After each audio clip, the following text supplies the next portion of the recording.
Sa pagkakaalala, alam mo, magkanong pera yung inabot mo doon sa tao ni Kong Saldi na si Paul? Maraming maleta po ng pera yon, Your Honor. Tingin ko po, billion po yun. Bilyon? Opo. Saan nyo sinakay yung bilyon? Sa mga van po, kung di po ako nagkamali, mga 6 o 7 van po yung gamit namin nun. 7 van. Pagdadala. Bakit? Ilang maleta ba yung ilang bilyon na yon? Ang laman po ng isang maleta, nasa 50 million po. So, ilang maleta lahat-lahat yun? Estimate mo, pagkatanda mo. Mahigit po sa 20 maleta, Your Honor. At 50 million. Opo, Your Honor. So, mga 1 billion po yon. Tama po ba? Opo, Your Honor. Bryce, sinasabi mo, lahat ng proyekto ninyo, substandard? Opo, Your Honor, kasi lahat po to may obligasyon na kailangan itago. Lahat, as in hindi lang flood control? Opo, Your Honor. Hindi po namimit ko ano po yung eksaktong nasa plano, Your Honor. Secretary Bonoan, ano masasabi mo dyan? I don't know what to say, Your Honor. This is the first time that I have heard about all these shenanigans.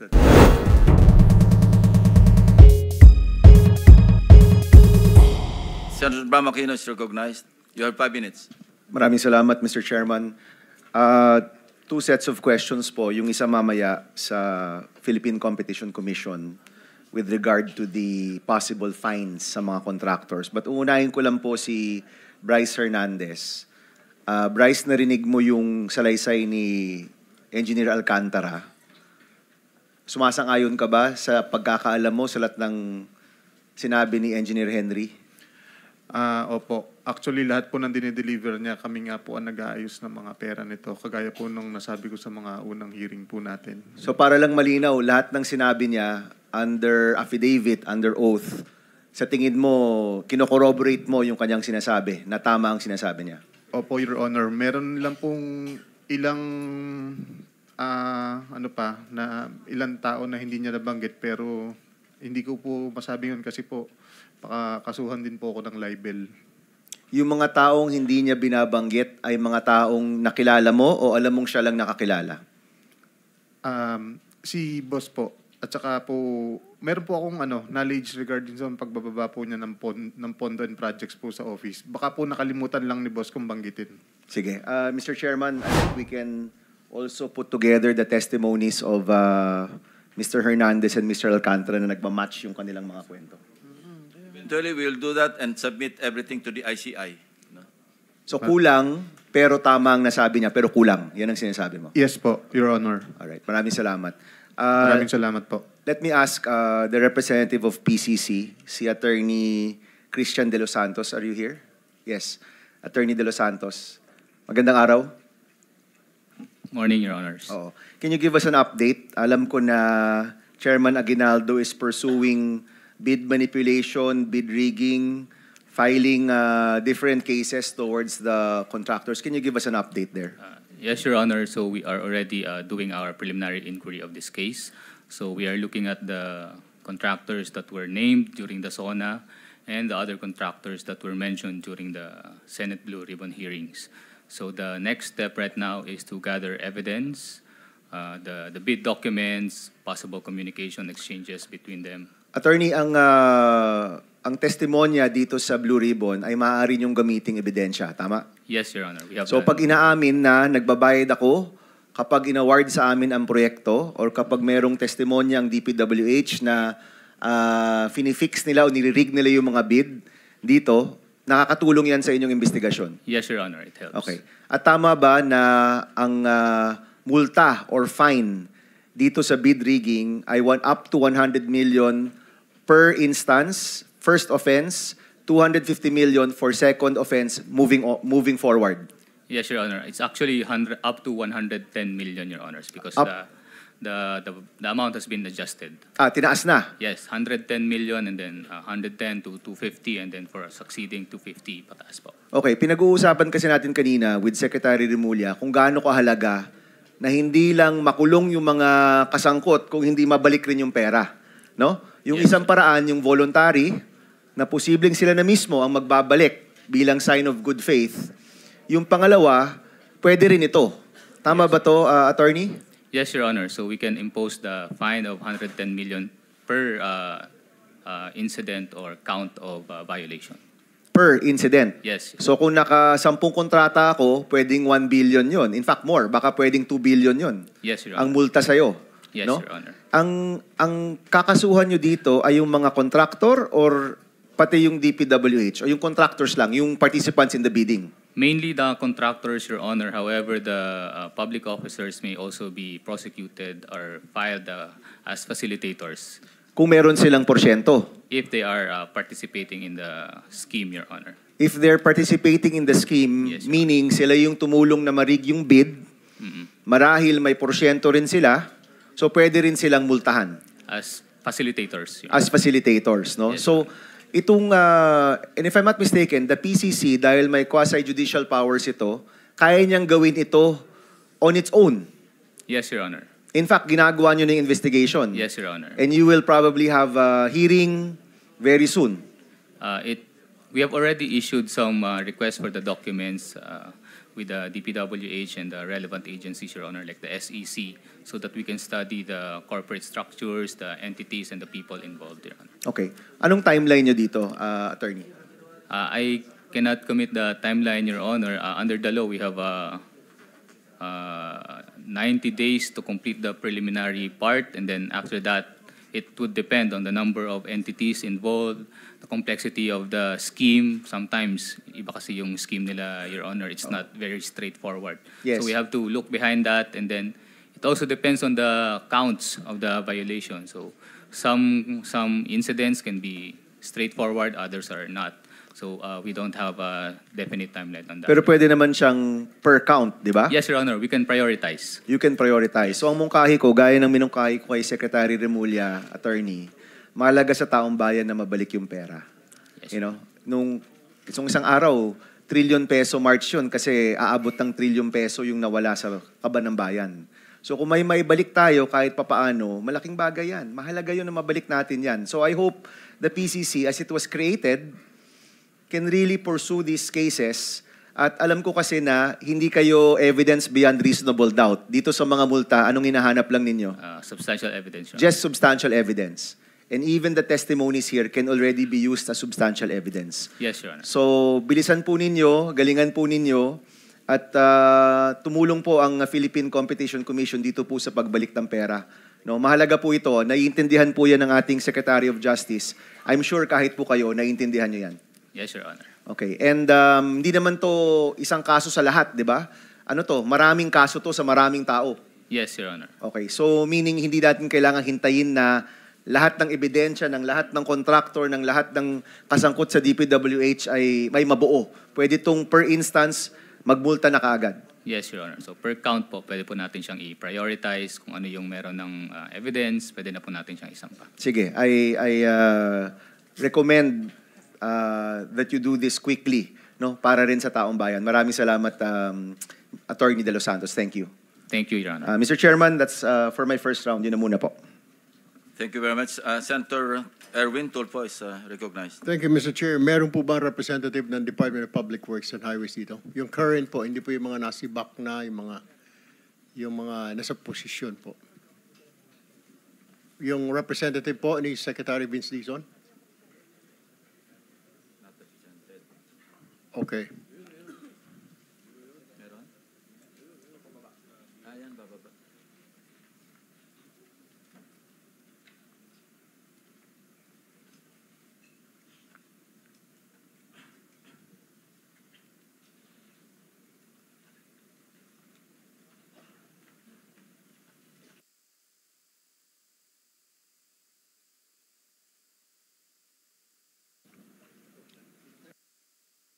Sir, have you taken your oath? Not yet. Yes, Your Honor. All right. Okay, please state your name and your position with the DPWH. My name is Undersecretary Eric Ayapana, and I am in charge of the external convergence projects of the department and the technical services in NBCDO. Will you be able to answer po yung lumabas po sa media na pagsisira po ng mga dokumento ng inyong mga tauhan or ng Baguio City Engineering Office? Will you be able to answer that? Kailan po ito nangyari? Sir, I have no personal knowledge, sir. All right, Mr. Chair. I guess it's just Secretary Vince Dizon will be able to answer that question. Nevertheless, Mr. Chair, I would like to go now to Miss Sally Santos of SIMS. Miss Sally, are you here? Okay. Miss Sally, sabi mo po, wini-withdraw niyo po yung pera. Bakit po napupunta pala yung pera? Ba't po napupunta yung mga bayad sa proyekto sa inyong account? Sa bangko? Kasi po yung mga project na sila Bryce po yung gumawa. Sabi po, tinatransfer po doon sa account ko yung mga pera na yon. Tapos, dinideliver ko po sa kanila. Magkano po yung pinakamalaki na wini-withdraw ninyo sa bangko? 457 million po yun. 457. Hindi po ninyo kailangan ng armored truck noon kung ganun kalaki na masyado? Kailangan na po ba ng armored truck? Hindi naman po kasi minsan po kasi dalawang hati po. Tapos sinasakay ko lang po sa sakyan po. Saan po nilalagay po yun? Sa sako? Sa duffel bag? Hindi sa bag? po, sa mga kahon po, sir. Kahon. Galing po sa bangko, binibigay sa inyo nakakahon na. Yes po, Your Honor. Okay. Hindi pa po sila nagtatanong kung saan nyo po gagamitin, saan nyo dadalhin na napakalaking pera? Hindi naman po. Kasi po, Kilala na kayo. opo. Ano-anong bangko po ito? Can you just mention the pangalan po ng mga bangko? Land Bank Malolos Highway lang po. Land Bank sa gobyerno? Yes Okay. po, Your Honor. Ano pa po? Yun lang po? Yun lang po, Your Honor. Land Bank Malolos. Yes, Your Mr. Honor. Chair, may I suggest that we invite the Malolos Land Bank Manager kasi doon pa lang, Mr. Chair, nakapagtataka na napakalaki pong halaga ng pera ang iwi-withdraw at binibigay po sa ito, sa mga taong ito. Dapat po doon, common sense will tell you mukhang may problema. Ganito po kalaki. Siguro po may manifest, Mr. Chair, that we invite in the next hearing po the manager of Land Bank. Noted, Senator Erwin. Thank you, Mr. Chair. All right, panghuling katanungan na lamang po, Miss Sally. Yung sinasabi niyo lisensya, na natatakot kayo kasi baka hindi kayo bibigyan ng proyekto. Sinabi ba sa inyo ito personal nila Bryce at saka nila JP, nila Alcantara na hindi ka nabibigyan ng proyekto pag hindi mo pinahiram yan? Yes, Your Honor. Sino raw ang nasa likod nito? Meron ba silang ginamit po na politiko? Wala naman po. Wala naman po. All right. Thank you, Mr. Chair. Let me move now to Mr. Bryce Hernandez and JP Mendoza. Kayong dalawa. Okay. At any point ba nakita nyo pumasyal sa inyong opisina kasi sabi ni Mr. Alcantara kanina na na-meet niya na si Saldico. Naririnig niyo na ba ang pangalan Saldico o nakapasyal na po ba siya sa inyong opisina sa Bulacan? Hindi pa po, Your Honor. Ikaw, Mr. Bryce, Hindi po sa opisina, Your Honor. na-meet mo na si Ginoong Saldico, si Congressman Saldico. Saan mo na-meet? Nakita ko po. Nakita ko po siya. Saan mo nakita? Doon po sa sa Shangri-La. Bakit mo siya nakita? Magkakausap po siya ni boss. So kasama ka ni Engineer Alcantara nung kausap ni Congressman Saldico si Engineer Alcantara. Opo, pero naka-distance po ako. Hindi po yung kausap po. Hindi po kayo kausap. Opo. Usap lang po yun. Wala po kayong dineliver na pera or what? Nag-deliver din po kami ng pera pero hindi po directly kay sa kanya. Bali yun nga pong Sinong kanya po? Sinong kanya? hindi po namin directly nakita si Kong Saldi. Okay. Ang pinakausap po sa amin yung tao niya pong pangalan ni Paul. Paul. Okay. So a certain Paul na tao ni Kong Saldi Opo, Your Honor. ang inabutan nyo ng pera. Opo. Sa pagkakaalala, alam mo, magkanong pera yung inabot mo doon sa tao ni Kong Saldi na si Paul? Maraming maleta po ng pera yon, Your Honor. Tingin ko po, billion po yon. Bilyon? Opo. Saan nyo sinakay yung bilyon? Sa mga van po, kung di po ako nagkamali, mga 6 o 7 van po yung gamit namin nun. 7 van. Pagdadala. Bakit? Ilang maleta ba yung ilang bilyon na yon? Ang laman po ng isang maleta nasa 50 million po. So ilang maleta lahat-lahat yun? Estimate mo, pagkatanda mo. Mahigit po sa 20 maleta, Your Honor. At 50 million. Opo, Your Honor. So mga 1 billion po yon. Tama po ba? Opo, Your Honor. Saan po diniliver ito? Yun nga po sa meron nung una po, doon po sa basement po ng Shangri-La. Shangri-La Hotel? Opo. Saan Shangri-La po? Dalawa po, Sa, tatlo po ano po ba? Shangri-La ito. Saan Sa po? BGC po. Sa BGC, sa basement. Opo. So, paano? May kotse ba tumapat sa van ninyo? May mga van to van? Wala po, sir. Kumbaga, diretso po siya sa elevator, paakyat po doon sa penthouse. Kinarga po ninyo sa penthouse?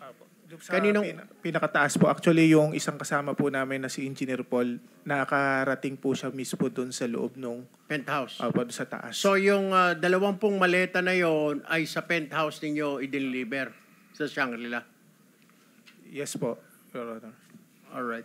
Bukod Now- po sa Shangri-La, nagdadala rin po kami sa Valle Verde. Valle Verde din po, bahay din po ito ni Congressman Saldico. Kagaya nga po nung sinasabi ni Boss Henry kanina, nung unang, kung hindi po ako nagkakamali, unang 2 taon sa Shangri-La po. Nung mga sumunod na taon, puro sa Valle Verde, 6 na po. Moving forward, doon po sa mga tatlong senador na nabanggit, Senator Jinggoy, Senator Villanueva, Senator Bong Revilla, na-meet nyo na po ba at any one time or any point na pumasyal po ito mga ito sa inyong tanggapan? Ako po, hindi po. Parang hindi po sila napunta sa office. Hindi nyo rin po nakita ito mga ito or nakita nyo, nakausap nila si Engineer Alcantara? Si kay San Joel po, nakikita ko po nagkakausap sila, nagkakasama po sila. Nagkakasama sila? Opo. What about Senator Jinggoy? Kasi po, lagi po kami magkasama, di ba, sa halos umaga hanggang gabi po. Through phone po, actually pagka meron po yung instruction sa kanya ng merong utos sa akin si boss, galing, for example po, utos po ni Boss Robert na may po program na gantong amount dahil sa ganitong kay senador na ganito. Yun po. Sino senator na ganito? Walang senator na ganito. Pasensya na po. Kay Senator, Senator Jinggoy po. Alright. Tapos may sinasabi din siya, pati si Senator Bong Revilla na damay din. Ganon din ba ang sistema? Sinasabi na ikarga doon sa inyong listahan? Ang instruction po niya, ganito yung obligasyon para kay Senator Jinggoy. So alam nyo na kung paano aatakihin ang programa ng project natin. So lahat po ng ito dahil 25-30% narinig po natin kay Engineer Alcantara. So pwersado po na maging substandard ang proyekto or maging ghost na lang? Nakakasigurado po ako na lahat po ng proyekto sa Bulacan First substandard po. Lahat ng proyekto, particular na ang flood control, tama po ba? Lahat po. Opo, Your Honor. Substandard. Tapos na po ba ito? Hindi pa? Hindi ko po alam sa ngayon, Your Honor. Wala po akong way para ma-monitor po siya. All right. Thank you very much. Mr. Chairman, Go ahead. Yes, follow up with the indulgence of Senator. Sure, go ahead. Bryce, sinasabi mo lahat ng proyekto ninyo substandard? Opo, Your Honor, kasi lahat po to may obligasyon na kailangan itago. Lahat, as in hindi lang flood control? Opo, Your Honor. Hindi po nami-meet ko ano po yung eksaktong nasa plano, Your Honor. So may plano ang DPWH, merong budget yan, pero dahil yung budget pinaghati-hatian ninyo, sa dulo, walang project na maayos na dumaan sa inyo. Wala po. Yan ang testimony mo ngayon. Opo, Your. Sa opisina po namin, Your Honor. At yung hawak mo ulit ay anong mga proyekto, Bryce?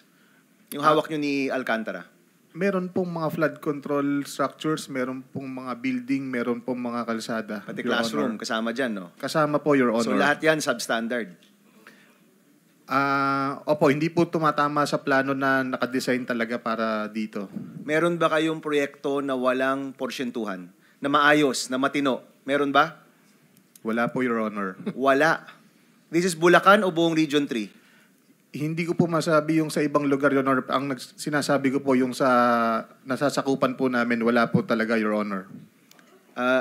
Is it okay, Senator Tulfo? We're suspending the rules on the 5 minutes because kakaunti lang naman tayo rito. So please proceed.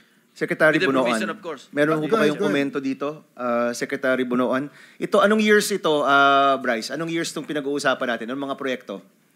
Mula po nung dumating si Boss Henry, Which is 2019 po. 2019 to 2025. Up to present po. 6 na taon, walang maayos na proyekto dyan.